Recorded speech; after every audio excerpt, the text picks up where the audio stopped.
I definitely want to encourage women to just be really confident. I want you to know that you are attractive and you are beautiful. People are attracted to all different kinds of shapes and sizes. And even if you think there is an ideal type of woman or a female body out there and you think that that's hot and every guy's going to want her, well, guess what? It's not true. It's not true. Welcome to Normalizing Non-Monogamy, the podcast where we interview incredible people from across the entire spectrum of non-monogamy to hear their funny, sexy, and fascinating stories as they take us on their journey. We always strive to bring guests on the show who have a healthy and positive approach to non-monogamy. However, everyone approaches it a little differently. And at its core, our show is about hearing, highlighting, and learning from the different experiences and approaches people have. With that in mind, it is important to remember that the views and opinions expressed by our guests do not necessarily reflect those of our own. So sit back, relax, and just accept the fact that your time with us will be spent in an awkward turmoil of laughter and arousal. We should also let you know that this podcast will hopefully include some explicit language. If that kind of thing offends you, we suggest you keep listening until it no longer does. If you're under 18, you either need to stop listening or go get your parents and you can listen as a family. The choice is yours. Enjoy! Hi everyone, welcome to episode 11. I'm Emma.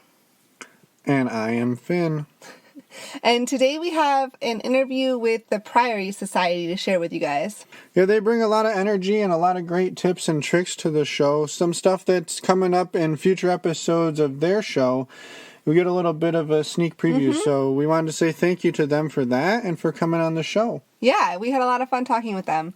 Also, we just wanted to mention, as always, you can find us on our website at normalizingnonmonogamy.com. Please reach out to us, send us an email. You can also find us on Twitter under the screen name NNM Podcast or under the same screen name NNM Podcast on Castity.com.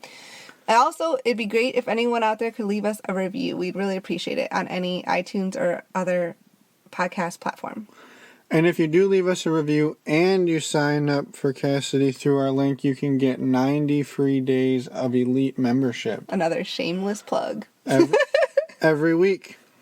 We also wanted to say thank you to everybody who sent us emails or left us feedback in the past. It's really helpful, and we really appreciate it, and we love hearing from you guys and interacting with everybody. Definitely, yeah. It's great. And we will jump over to the interview right about now.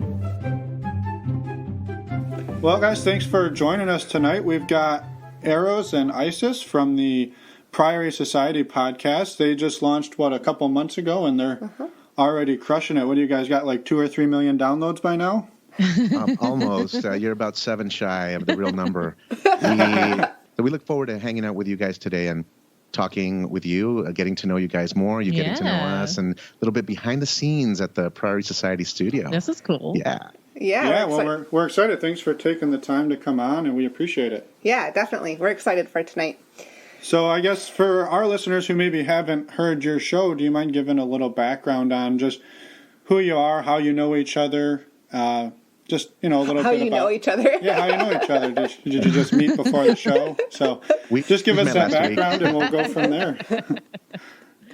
Well, we've been married for about 1.5 years, together for 13 years altogether. We actually met online a while ago, and we've just spent every day since then together.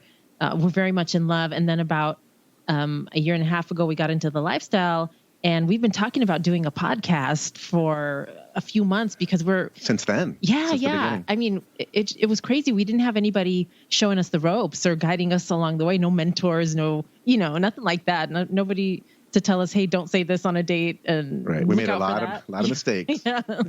So we figured, this would be a good way to give back to the lifestyle community and help other newbies along their journey, or give other people tips, and then really invite the lifestyle community into our secret society. Yeah. Well, congratulations on, on everything so far. I think it's really exciting. Yeah, absolutely. And I guess backing up, what made you guys decide to get into the swinging thing to begin with? Okay, I will take the lead on that because I was the lead pervert in that scenario. I told my husband I really wanted to experience women. I'm like, hey, babe, I think I like chicks. would you be okay if we experimented a little bit with another female? And he was that's a stupid question. Hell yeah. No, but then the more alcohol she had during our fantasies, when we would sit there and just talk about it, the more alcohol she got in her system, the more she'd be open to like, I want 2 guys on me. Right. Like, hey, what happened to the 2 chicks all over us? You know? She's like, I want 2 dudes. I want, surrounded by dudes. I want to do an airlock. I'm like, what the fuck is an airlock? And she's like, well, it's like you're plugged up in every hole. Yeah, a penis in every hole. Shit. We still have not done that, by the way. But I was going to say, has mission been accomplished yet, or not? Not quite. No, mission is still pending. Yeah, we've done just full swaps at this point, and we're very happy with that. We've done a separate room thing already. And that was fucking awesome. But we do like soft swap. We just have to really like the person. So if we like you, then if you're hot and we click, then full swap. But we really have to like you to kind of do the not fully fucking thing. Right. But it's a lot of fun. Once when Isis brought it up the first time, it sounds like you were on board for sure because it was 2 women. When it started to shift a little bit, did you pull back from that, or were you still on board with it and just kind of went with it? Yeah, in the very beginning, when it was only chicks and the ultimate fantasy for any male to be laying down with a girl sitting on his face and a girl sitting on his dick and him fingering 2 chicks, right? The ultimate fantasy that every guy has. Of course, I had the same fantasy, right? And I still do. But when the thought of guys came into the picture, I got a little bit more defensive. Now, I'm more open to it now, but in the very beginning, I felt, hey, my wife is a proper lady. She's a classy lady. She's wonderful. I don't want some guy with a fucking 580 FICO score to be like down there on her pussy, right? And I don't want just anybody down there, touching her. And of course, my lady, she's totally different. She's like, I don't give a shit, what this guy's background is, as long as he looks okay and, he's a clean guy and so forth. But here I am thinking, I want to pre-qualify anyone who's going to be in the vicinity of my naked wife. And so nowadays, and I felt it, we even in our fantasies, remember, sweetie, when we would talk and she would show me pictures and I would look at the picture of a dude and I'd be like, hey, that guy looks like a fucking freeloader. Like he, right. Like I would get a little bit upset about it. And then, but nowadays, talking to people, talking to single males, talking to other couples who engage a single male in their play scenario, I think, wow, that's pretty amazing because I can sit it out. I can take a rest in between, round 1, round 2. And so we have not done it yet. We have not played with a single male, but I think if we were to meet someone who's a good dude, good person, then we'd be absolutely open to it. Yeah. Okay. Cool. So you're not necessarily having to do credit checks at this point. Well, everyone's going to go through the standard check. Yeah. So everyone's going to go through. Yeah. Do like when they're not looking, I'm going to take a little blood sample. I'm just going to stick them. And a fingerprint. From something. Criminal check and shit. No, we're not that bad. But I think if someone smiles a lot, if they're confident, if they're outgoing, and if they're in tune with who they are and they're congruent, they don't seem like a fucking liar. Like, hey, I'm a single male, but your wife, I'm married, but my wife says it's okay. And if we detect anything that's fishy, we're out. And that's been the problem. I mean, we've been open to a single guy for a while, but we get in touch with people, we talk to people, they reach out to us, and there's just something fishy that happens, or there's red flags all over. And I'm thinking, you know what, man, I'm going to avoid that entire scenario. I don't want to have to Krav Maga, motherfucker, in the middle of a situation. So anyway, we have to wait for the right person to come along, I guess. Right. No, absolutely. So what did that transition look like then from the time that you guys started talking about it, fantasizing about it, till the time that you actually made something happen in real life? I guess, what did that look like? So we had been talking and fantasizing in bed for, I want to say, like 6 months. Yeah. And we used to play the Sexy Truth or Dare app at home together, just the 2 of us. We'd pour some drinks and put names in the game, and we just detail fantasies, and then we'd go in the bedroom and we would fuck for hours. So those fantasies were getting pretty hot. So 6 months after that started, we're like, you know what, we need to go live. And we went to Club Joy in Los Angeles. It's a lifestyle club where you have a little membership. It's couples and single females. And we went to that club we went several times and didn't do anything. Oh yeah, it was awkward as fuck. It was very awkward. We just watched. Do you know that we were so paranoid of doing something wrong that when we walked in, our first interaction with a couple that was sitting down playing with each other, the girl was sitting on the guy's cock in a chair, and then the girl says to my lady, "Hey, come on here, let me feel your tits." So there we are, and then another couple approached, and it went something like this. Hi, my lady asked the girl, Can I touch your tits? Do you consent? And then the girl's like, yeah, go ahead. And then she'll turn to me. My wife would turn to me and say, she says it's okay. And then she would go back to the girl that's sitting on the cock. Can my husband, can he touch your tits as well? Oh, yeah, sure, whatever. Go ahead. Okay, honey, she's okay. She consents. It was so robotic. So awkward. Oh, it was the worst shit ever. Now, fast forward to an experience we had just last week. Yeah. That same robotic nature stays with a lot of couples. Yeah. And we want to warn all the newbies that are listening right now, pick who you are as in your identity and create your lifestyle character. Stop listening to 19 different lifestyle podcasts because everyone's going to tell you something different based on how old they are, based on how long they've been, based on what their fears and insecurities are. So as a listener, and people listen to a lot of different podcasts, just be real conscious because you're going to end up being very robotic. We were with a couple that listens to a bunch of podcasts. We were in bed and they kept looking at each other. And is it okay if I suck his cock? Yeah, honey, go ahead. Honey, is it okay if I touch her boobs? And they were super robotic. And I'm sitting there thinking, dude, you guys need to fucking relax, man. Yeah. You guys need to just enjoy the moment. You've been together for what, 20 fucking years? And you have a hot couple in front of you. You really should be focusing on maximizing this time that we have together because who knows, they're not even from the city. They live in another state. Yeah. So chances are that we're going to get together in the next few months, very slim. Right. So listeners, focus on your moment. Get together with your loved one. Check your parameters. Grow through the lifestyle because the lifestyle is going to make you grow emotionally and spiritually as a couple together. You're going to grow stronger with a beautiful bond. So with that comes, dude, let yourself go and be free. Yeah. Being safe, of course. If your rule is same bed, that's fine. But you don't have to be, French kissing your own wife every 2 minutes. Right. Because you want to stay connected because some fucking podcast told you to do that. And, or you're going to get into a hypothetical argument afterwards. And it's like, you know what, man? If you have to interrupt our play session every few minutes because you need to do something, right, then you're not enjoying the moment. And of course, my lady, what would happen to you? I would get distracted because I was looking down at him, at the guy who was on top of me, and all I could see was him looking over at his wife. And I'm thinking, wow, am I not attractive enough? Is he not interested in me? Right. And those thoughts were running through my head. So it just kind of messes with the energy. It's not as hot when you think your play partner isn't into you, that they're just going through the motions. Now, we just wanted to mention that briefly because we started talking about how robotic we were in our first club experience. And I realize your question is about our the time between we started fantasizing and we had our first soft swap scenario was literally 8 months later, because 6 months later after we fantasized a lot, we went to the club and then we met another couple through the club's website that has a little social media website aspect to it, and couples were reaching out, and we ended up having a dinner and wine with a certain couple that were also newbies, so that was perfect. We were kind of on the journey together. We did several soft swaps, and we were about to do our first full swap with them, and the guy abreacted, and he went into tears, pulled the girl out of the room, and they got the hell out of the sleeping room. That's the guy who stole our chips, our kettle chips, sea salt and vinegar. He took our bag, man. Yeah. And I think it was retaliation for me, like being with his wife or, tickling her downstairs cookie jar. And, when they started packing up their shit to leave, they had 2 arguments that night in the bathroom.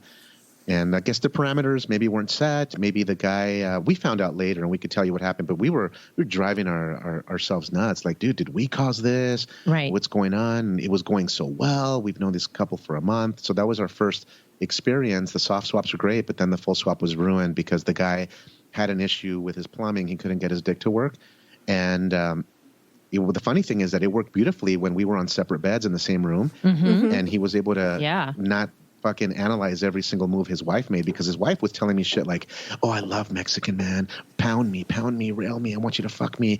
Yeah. Oh, I love it. Oh, yeah. Yeah. The girl was very vocal. She was so into it. So the dude was like, what the fuck? Oh, my God. So, but when we were separated, when we were like, at a little distance. He was fine. Yeah. So I think for them, it would have been perfect. Like, dude, just again, it comes back to the scenario. Stop overanalyzing every little damn thing. Yeah. If you have to really look at your wife every 3 seconds, something's going on a little deeper than what you agreed upon to do in the lifestyle. Yeah. You got to start analyzing what the hell is going on under the surface. So anyway, that's our first club experience. Yeah.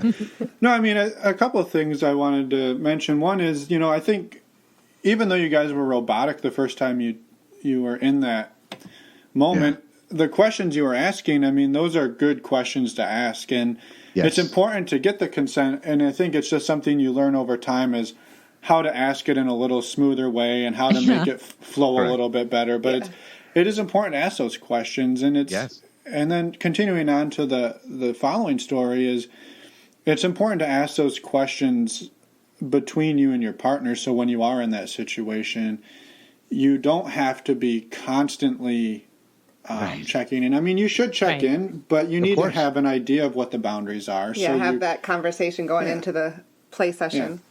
Yeah. So I think that's just something people kind of learn over time as they try it, and I don't know how many times this couple had done this before, but I think a lot of people probably were similar the first time you're seeing your partner with somebody else, it can be a little intimidating. Yeah, a little overwhelming.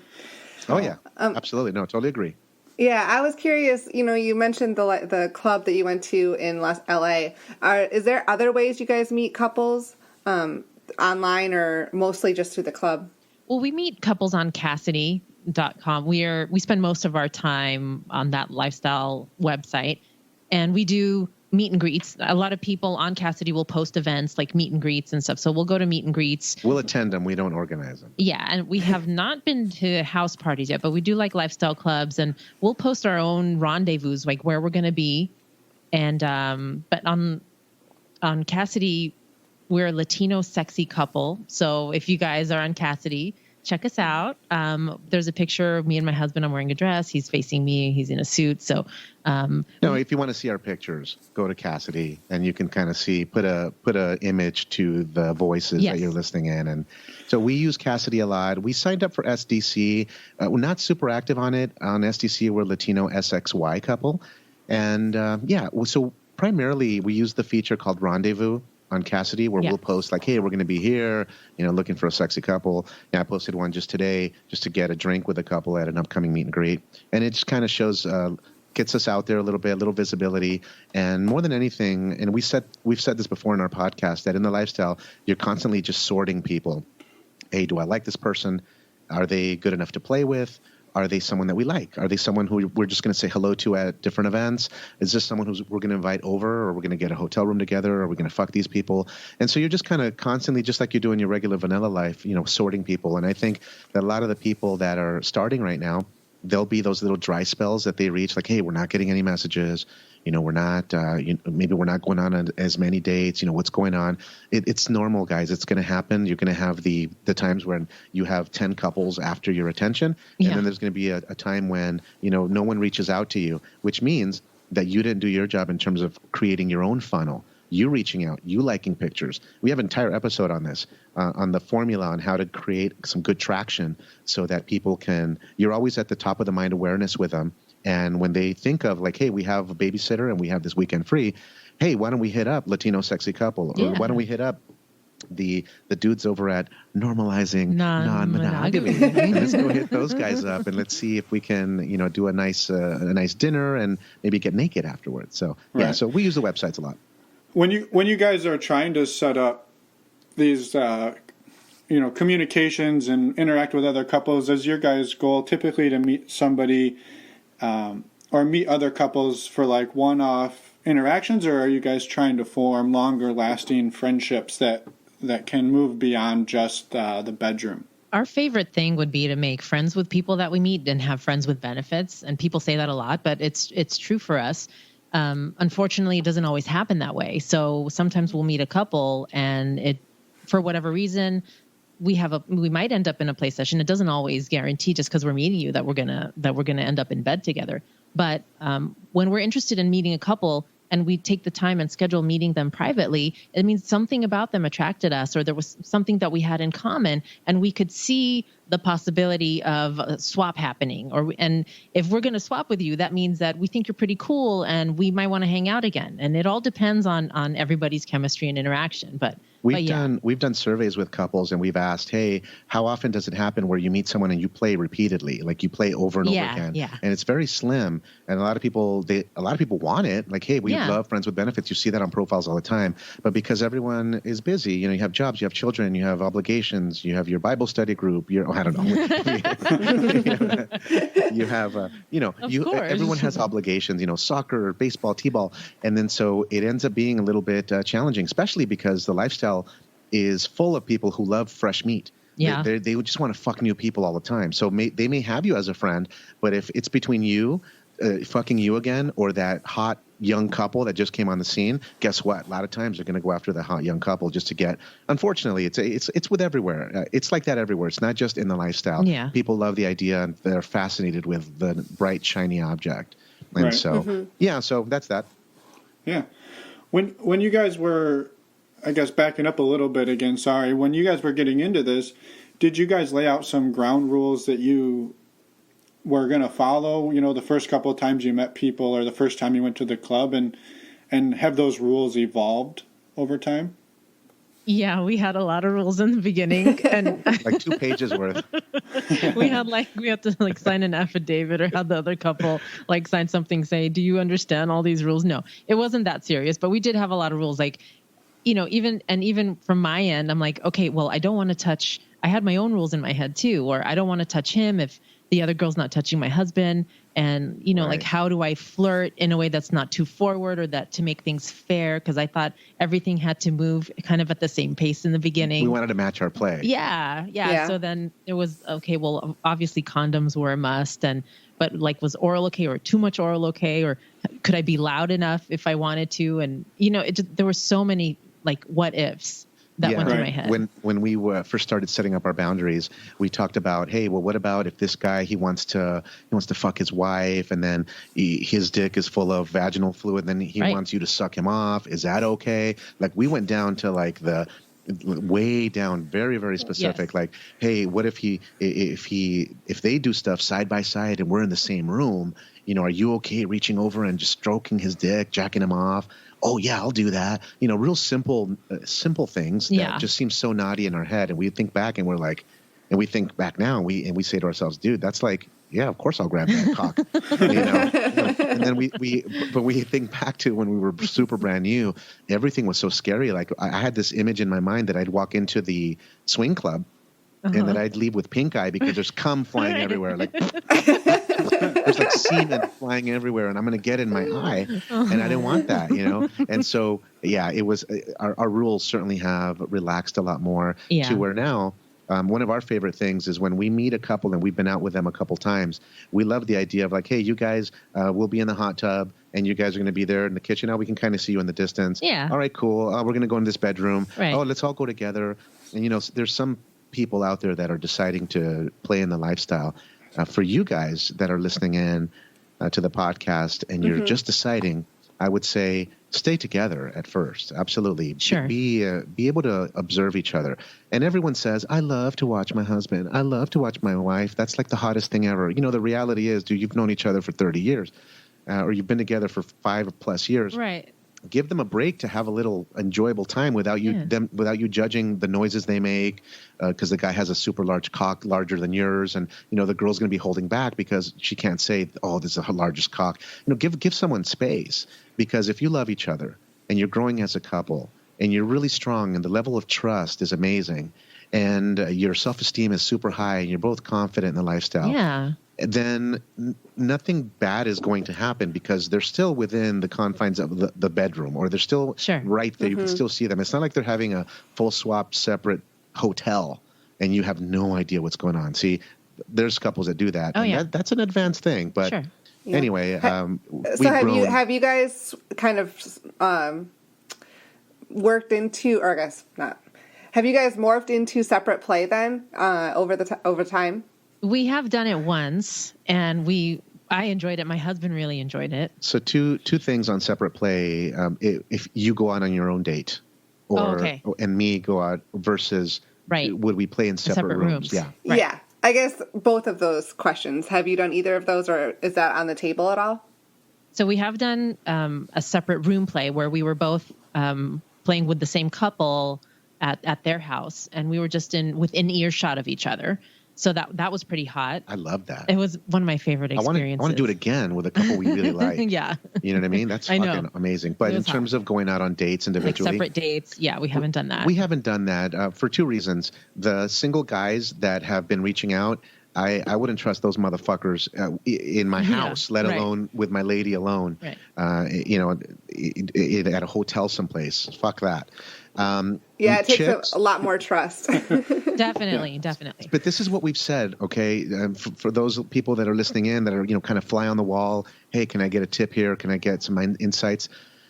We would absolutely do the single play, but only if we've already played with that couple already and we know them, we know where they live, we know a little bit about them, and we know the model car, the fucking license plate number. I know where I can go to fucking talk to that motherfucker if something goes wrong, right? Sure. It's not just some random guy that makes a post and like, hey, I'm in town for the night. Right. Fuck you, dude. Exactly. Enjoy your time at Applebee's. I'm not into that. No, forget that. But if we know them, if we've played with them already, I would say my lady's fine to go out with a dude. If they're a couple we've already played with, absolutely. And we've talked about it that my lady would be fine with me seeing the chick on her own. Oh yeah. If schedules are tight and we're both available, the chick, me, vice versa. So, absolutely. Anyway.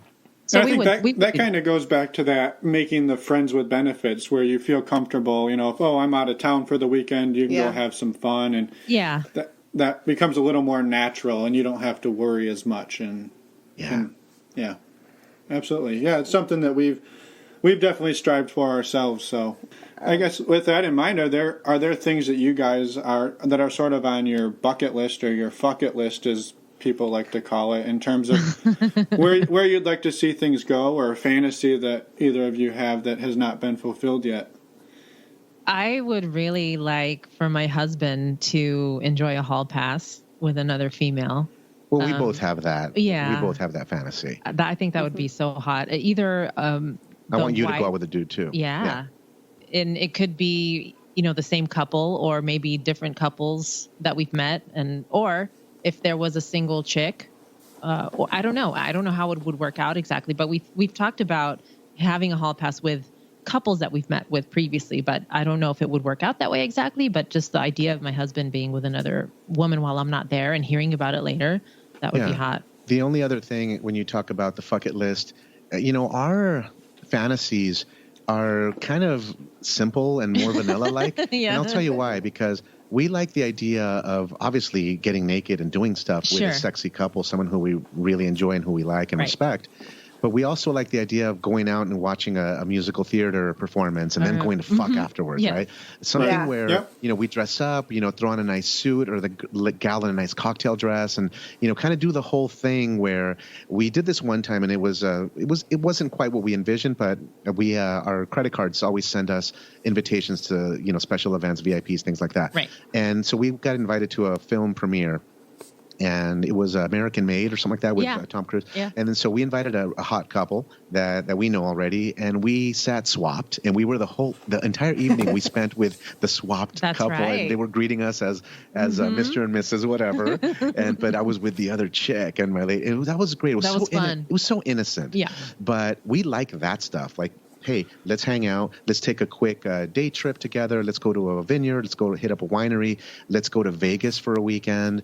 We like that type of stuff, and that really drives us nuts. Hang out at the pool and do that whole thing. And I prefer, I don't know, my fantasies tend to revolve more around a one-on-one interaction versus like having big orgies all the time where it's 10 people on one bed. Some people think that's hot, and if that turns you on, that's great. But that's not where our fantasies have gone. I know for you and for me, the whole thing about, I don't even want to have another couple on the same fucking bed. I want my room. I want space. No, I mean, I like, listen, because there's some people out there that are heavy squirters, And if there's a room with one bed and we rented that room and we're going to spend the night in that room, that's going to be a huge fucking wet spot. So like the 2-bedded room, that's a good thing, right? Hey, you're a squirter girl, go on that bed. Right.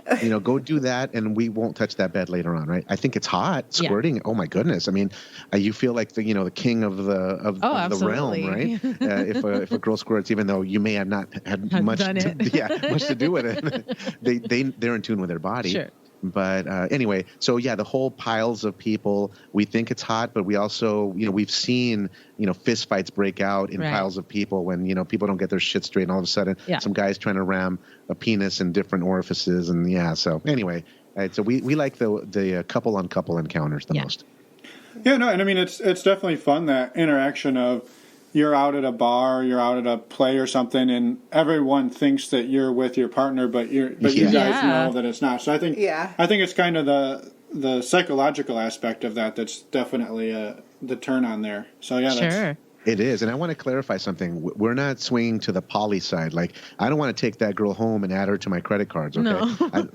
It's nothing like that. Like, I don't want to have anything to do with her. But I mean, except for being friends. But we understand that. I wanted to throw that out there because there's some people that would say, oh, those guys are definitely poly. They want relationships. And I think we'd be open to that. But that's not what we're striving for. Right.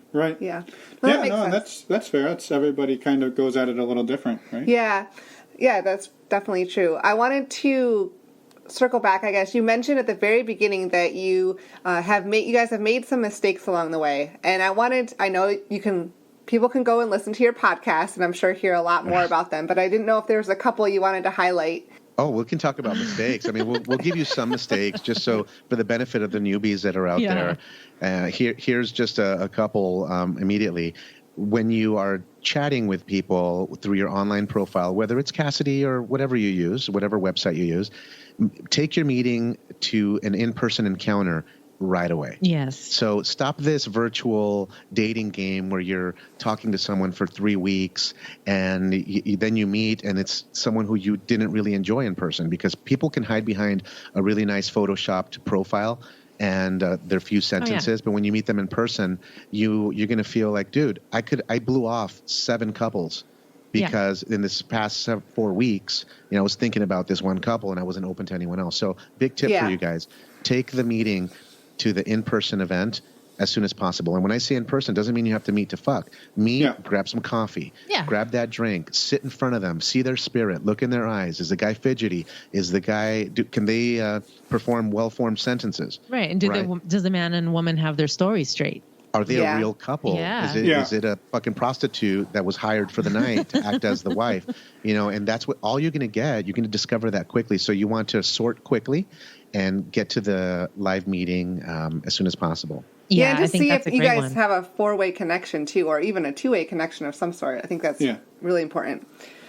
Yeah, and another mistake that we had made on one of our first dates with a couple was that we separated that night, not just in chit chat and like during the day. We didn't end up swapping with them or anything, but we had just intended to meet them for dinner, and they were more advanced than they let on in the initial conversation. And then during the date, we ended up spending time apart, and I didn't know what my husband was doing with her, and my husband didn't know what I was doing with the guy. So it kind of led us to go a little bit farther than we had intended to with groping and making out. And we argued after that. Because we couldn't get our story straight because it was such an exciting time. It was one of our first encounters where we were with another couple. We found them super attractive and we were not within visibility. I mean, the chick walked me across to a different building. We were taking a walk, and then when we got back together, my lady kind of said some things. Hey, well, what'd you guys do? And the girl was over there sucking my dick in the bushes of a hotel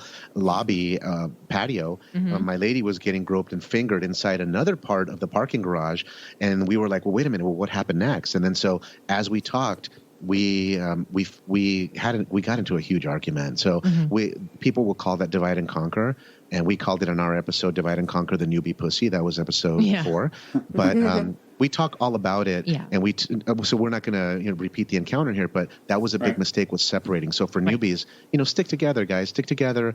And then that couple well after a few dates, then you be the judge. If you want to kind of do a little bit more separate play, that's fine. But I think in the very beginning, it's kind of nice to make sure you can police and make sure everyone's safe. And safe means not just wearing rubbers and stuff like that, but also make sure the guy's not going to try to choke your wife because he's into some shit, or maybe your wife asked for that, and now the guy's taking it a little too far, right. or trying to put something in her ass that besides a dick, fucking baseball bat or something. Yeah. So just for those reasons, you want to make sure you're kind of close by. Right. Yeah, and I think too, allow yourself to be able to make those mistakes and not let it tear you apart. Right. I mean, you guys got into the situation. It didn't work out the way you wanted, but you had an argument. You had an argument about it, but you lived. We talked through it. Made us stronger. Absolutely. Actually. Yeah. Right. We're thankful for that event.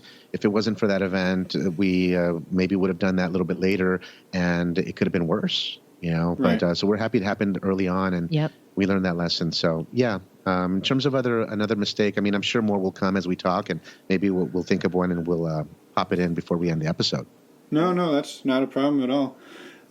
Are you guys out to anybody in your vanilla world, whether it's family or friends, or have you guys been able to keep this pretty separate?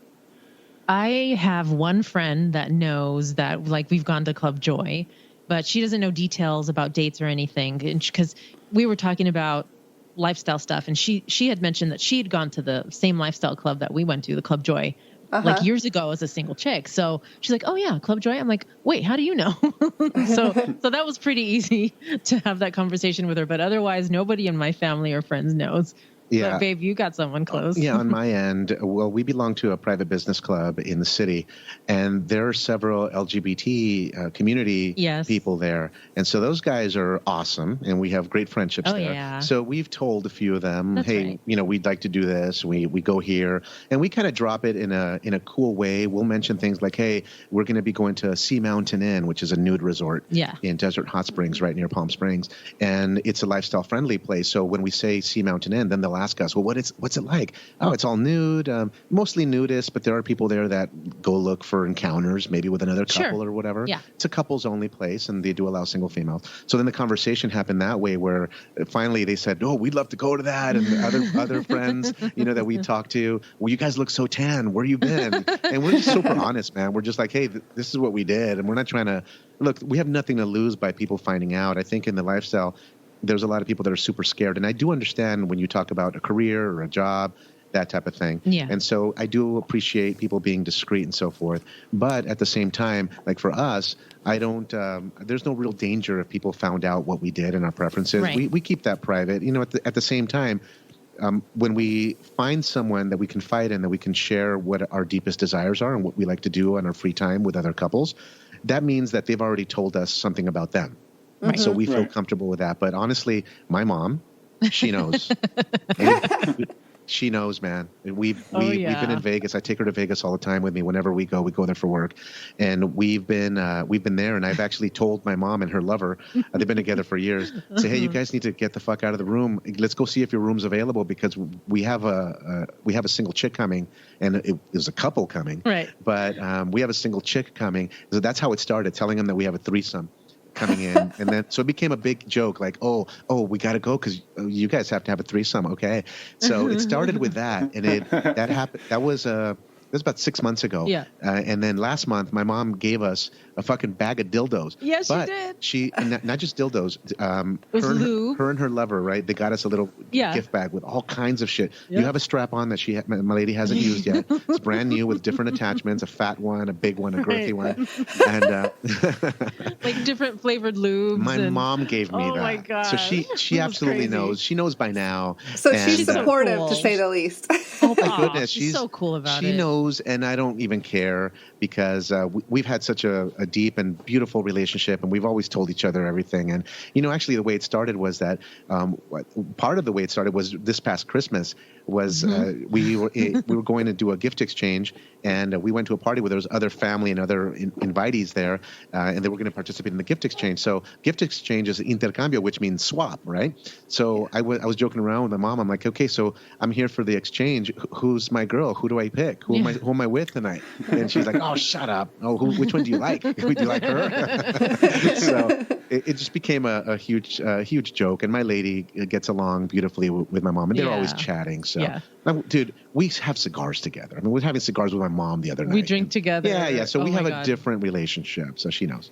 No, that's fantastic. I think a lot of people would be thrilled if they're coming out to their parents or their family went that smoothly. Yeah. Definitely. Yeah. That's like it was a process, but it's out now. Right. Yeah. We actually met one couple. We met a single guy a couple years back that was at a house party, and he had he had sex with the mom or the lady, and after they got done, she goes, "Stay here. I need to go get my daughter. She would love this." And they were like at a house party, and they were there as like a mother-daughter team, and she went and like got her daughter. Yeah. Wow. Oh, you know man. what? I would do it. That sounds great. Like you would do both of them. I'd love it. I'd start with a mom, and then I'd move on to the younger version. You do of the mom first. Yeah, if the mom looks okay, generally genetically speaking, the offspring's going to look okay. Sure. Right? I would do it. That sounds great, man. Yeah, we thought it was a funny story. Yeah, caught us a bit off guard, but I mean, hey, if they're happy, who are we to judge, right? Right. So, I guess on that note, what are some of the benefits you guys feel that your relationship has grown into or experienced by opening it up? Well, our relationship has gotten so much stronger since we've been in the lifestyle. I mean, I trust my husband 100%. Our trust for each other has grown even more. Our communication is so much better. I mean, we tell each other every little detail about our fantasies or how we're feeling or what's on our mind, even outside of lifestyle stuff. And it's just been amazing that we can be so honest, like, hey, I think that guy's hot. And my husband will say, oh, I want to fuck that chick. I'm like, yeah, go ahead. I mean, that's great. That's hot. So the fact that you can be completely open and honest with your partner makes everything better. And we've absolutely started working on ourselves just to be healthier. And, when you've got the idea that you're going to be naked in front of somebody, it makes you want to get to the gym more and work out more and eat healthier. So we took care of ourselves anyway, but we're just extra motivated now because you know what? Saturday night, you might be in bed naked with another couple. But everything's gotten better since we've been in the lifestyle. And it's been a lot of fun. Babe, do you have anything to add to that? Yeah, the communication aspect. If you can talk about like, hey, if you're confident enough and you're evolved enough as a spirit where you're okay with another guy fucking your chick, that's pretty damn cool. Yeah. And if you can do that both ways, the lady is okay with the guy doing stuff, that's pretty amazing. I believe that swingers, people in the lifestyle, are an evolved species. I believe that you have to be an evolved person to be okay with things, right? And so it's happened to us, and that's part of the reason why we started the podcast as well, the Priory Society, was because we felt that we wanted to impart some of the stuff that we'd been learning along the way to other people to help shorten their learning curve and to allow them to maybe not make the same rookie mistakes that would cost them time and money and maybe time spent arguing that you didn't have to do if you kind of just talked about it beforehand. Sure. And so the lifestyle is it's just been a wonderful thing for us. It's brought us closer together, like my lady said. But in terms of like, hey, we were already in love. Oh yeah. But that extra level of being close to each other. We always do, and I encourage your listeners to do what we always do is called an after action report after every play session or even if it's just a date at a meet and greet and so forth. We always discuss the good and bad of the ugly about what happened, what could be improved, what went well. Why didn't we move to a hotel? What did you sense? Why'd you give me the code word? Our code word when we're not having fun with a couple is we start doing non-sexy talk.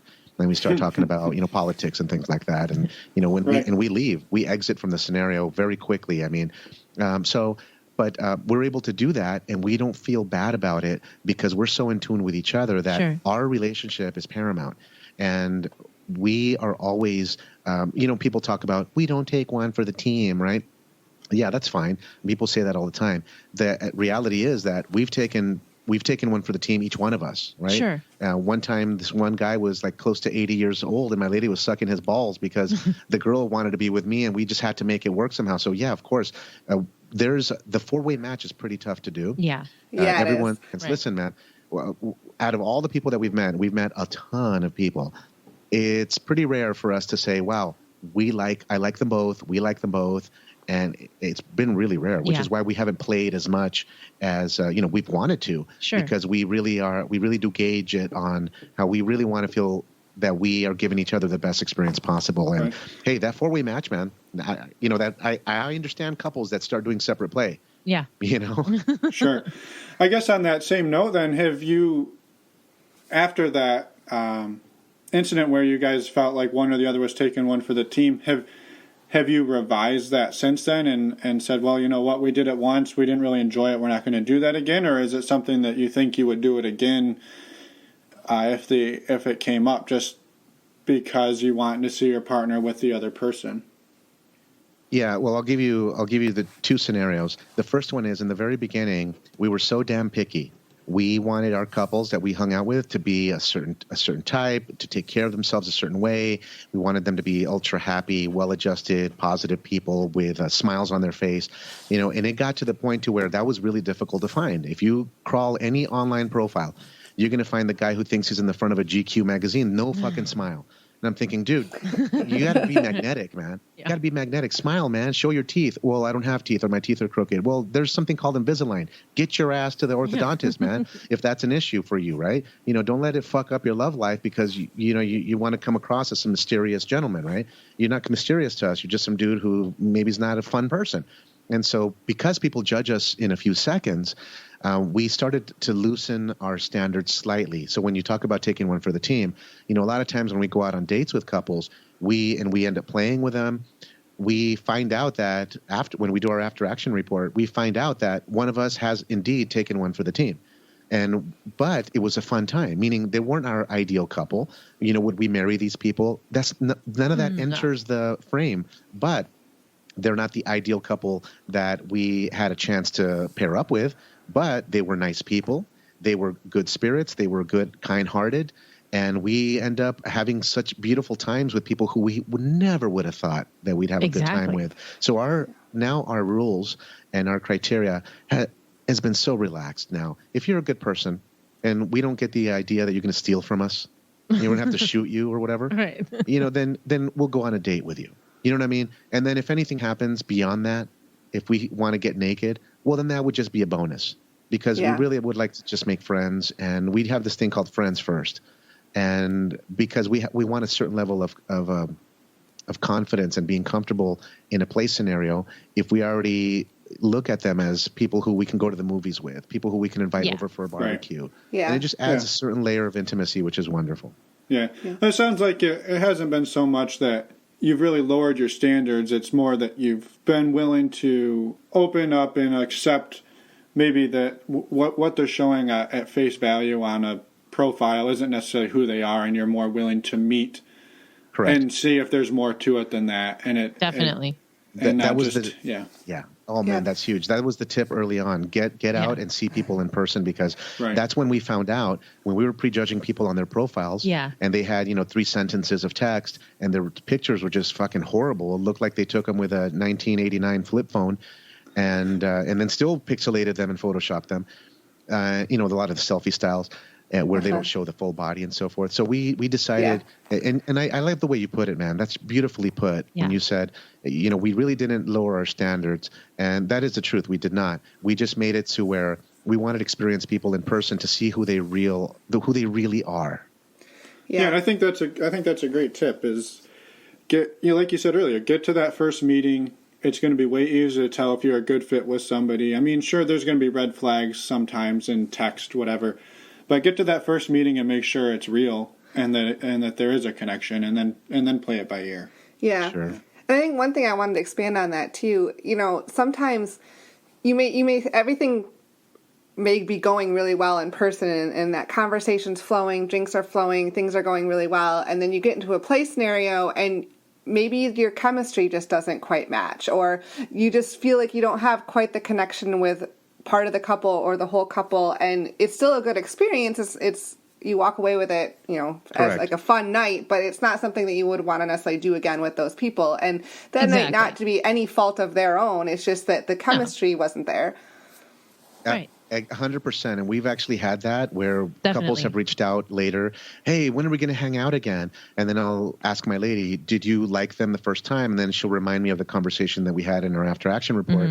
And she'll say something like, oh, that guy had the stubble on his goatee and it, irritated my vagina because he kept putting his whole fucking face in that region, not with finesse, not like Finn as in finesse. He probably is good. Start calling you that. Pussy sucker. He's probably real smooth.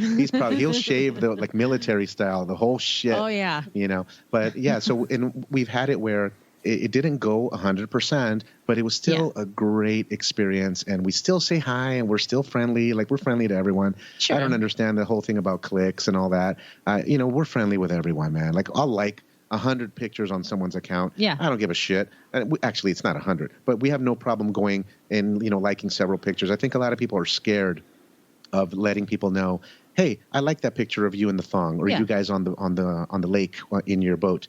I think people, if they did that more, and it goes back to our tip earlier from create a funnel, create a good steady flow of couples or whatever you're looking for, to be interested in you, to be on their radar. And that goes by, hey, don't be so damn weird about sending a flirt or liking pictures. Like pictures all around, man. Let people know. You're not going to hurt anybody, and no one's going to feel that you're some kind of perv. And if they do, well, then we're not for you anyway. So stop worrying about it. Yeah, no, absolutely. One thing you mentioned a few times is your after action report. Would you mind taking us just like a 2-minute into like what is that conversation? What are some of the highlights that you guys try to hit during that? Because that sounds like it's something that people could really benefit from hearing. Sure. So, like we said before, anytime we have a meeting with a couple or a meet and greet, we'll ask each other what went well, what didn't go well. So if we're on a date with a couple and then, it's over, we go through the whole evening, and not like word for word or play by play, but we'll say, hey, what did you like? My husband, what did you like about the guy? Was he smooth? Was he a good kisser? How was his dick? Did you enjoy it? Yeah. Did it work pretty good for you? Was it a good size? And more than anything, we're fantasizing about the encounter. But during the fantasy about the encounter, when we're repeating and we're getting ready to fuck ourselves as husband and wife, then we're already replaying the best parts of that encounter so that I can replay it back to my lady during sex with us. Yeah. So I can remind her, like, oh, was he doing it this way? What did he do? Did you like it when he did this? Mm-hmm. So it makes me a better lover because I can get tips from another man who I would never be in that scenario with that motherfucker. That's true. But he did something to my wife and she's telling me what he did. So now I'm able to try it out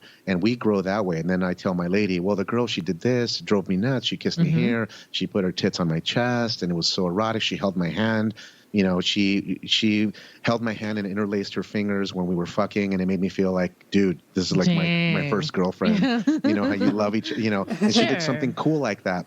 And then my lady will sit there and say, oh my God, that's so hot. And if more couples started doing that, it would benefit them greatly. Like I said, it'll make you a better lover. And you also find out what your opposite, your husband and wife, what they like.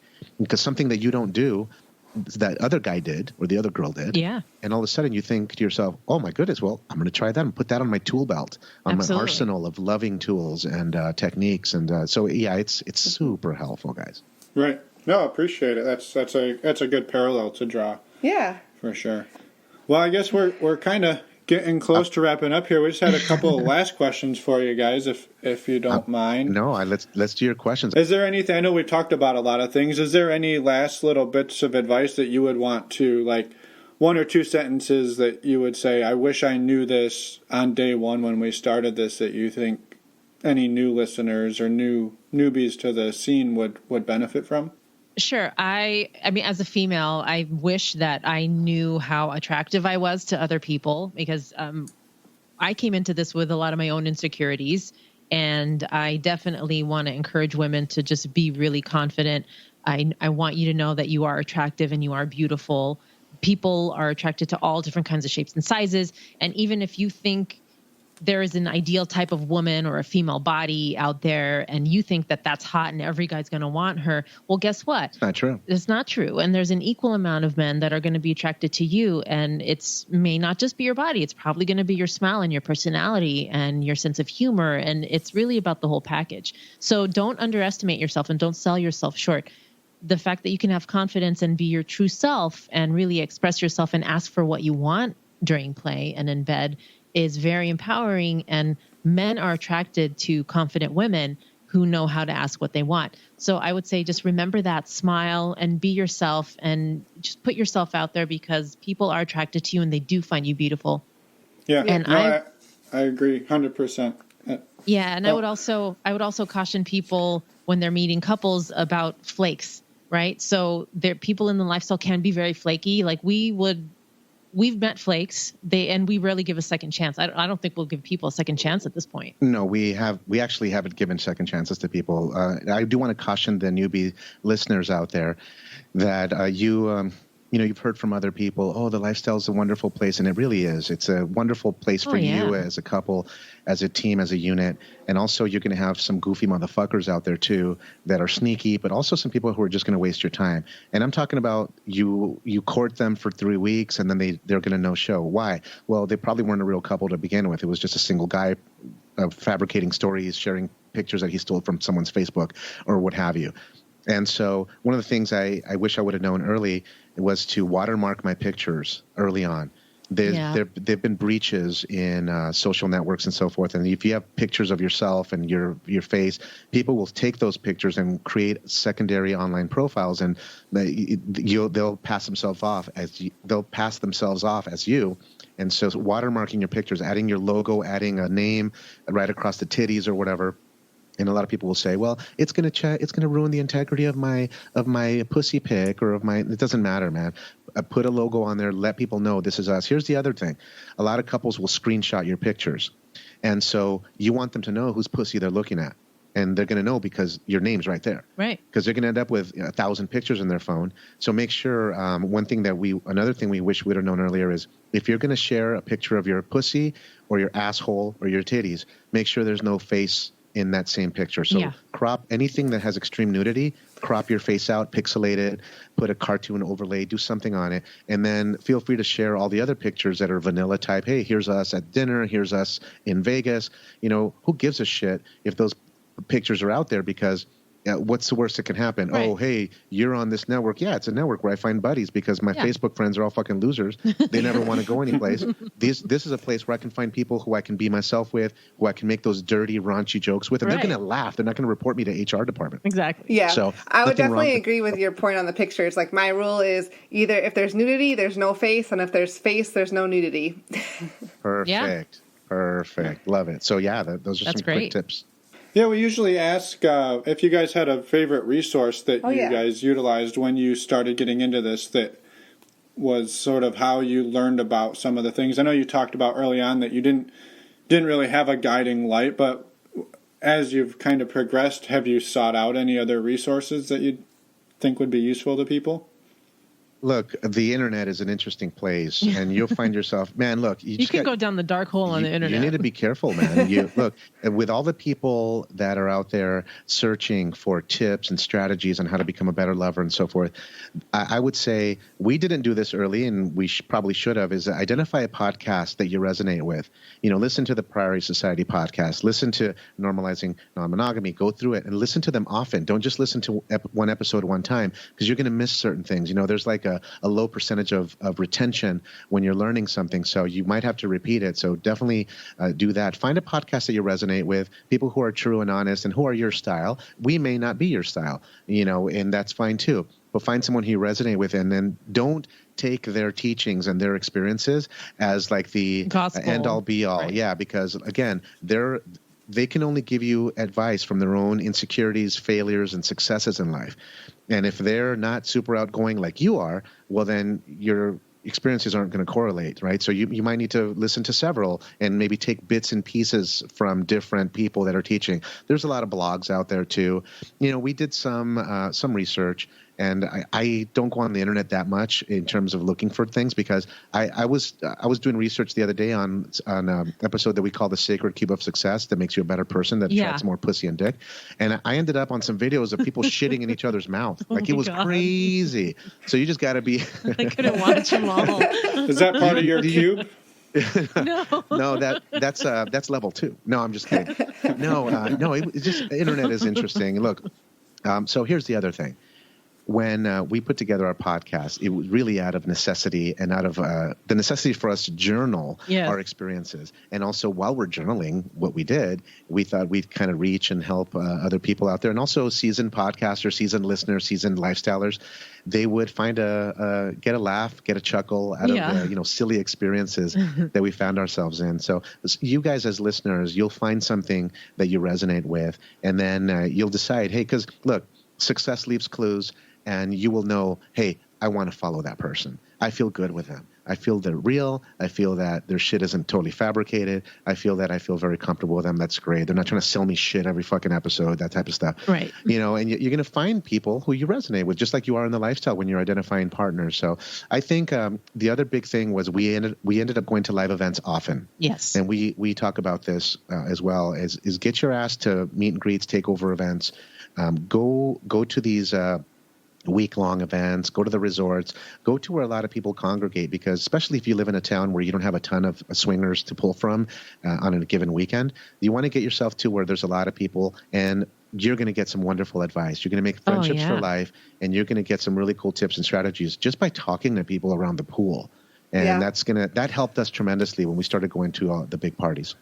Yeah. Cool. I think those are very good tips. Yeah, and I think along those same lines, I might just add too, like, be willing to go to events that aren't necessarily going to wind up in playing with other people. So whether that's a meet and greet or just, a day resort where it's just to network and feel comfortable and build up that confidence. So when you are ready to move on, it's a little more natural. Totally agree. Yeah. Well, thank you guys again for coming on the show, and thanks for, putting together your podcast. I know it's a little bit different flavor than a lot of them. I think you guys are one of the few coming from the West Coast. There maybe is one or two others out there, so it's nice to hear a little bit different flavor. Yeah. For listeners, I guess, can you mention where to find you guys? I know you mentioned the name of your podcast, but do you want to plug your website or anything? Sure. The website is priorysociety.com, and you guys can message us. The email is info@Priory And the Twitter handle, we're on Twitter, is @Priory Society. I'll just give out our other websites too. You can find us on Cassidy as Latino Sexy Couple, and SDC.com as Latino SXY Couple. And you can send us a message on the Kick app as Latino Sexy Couple. So that's all the ways you can get a hold of us. And the only thing we ask is that if you are going to reach out, let's just say you want to reach out because you've listened to some episodes and you have a specific question. We love that. We deal with that beautifully. Right. We love the listeners, and we love to be able to provide you additional feedback. If you're going to reach out because you maybe find us attractive, please do a little research, like read our profile and hit us with something interesting about our pictures or something. Don't just say, hey, how you guys doing today? Right. Because usually I'm at a construction site and I'm pissed, and I don't want to hit you back with, dude, leave me the fuck alone, dude. I have 2 guys showed up, called in sick. The inspector's coming. What the fuck do you want? So just make sure that you have your communication strategy beautifully built. And we're going to talk about that in one of the episodes on how to communicate effectively from the air traffic controller standpoint. Exactly. Yeah. I think that's a good tip, and being able to connect with people is more than just sending them a dick pic. And you've got to find out something interesting about them, comment about it in your message, make it feel like you're not just spamming 1,000 different couples with the same template. So. Right. You're going to elicit a better response from someone if you make the message a little bit more personal. Yeah. And you put some effort into it. Hey, Finn, can I share with your listeners a 30-second strategy that's going to help them tremendously?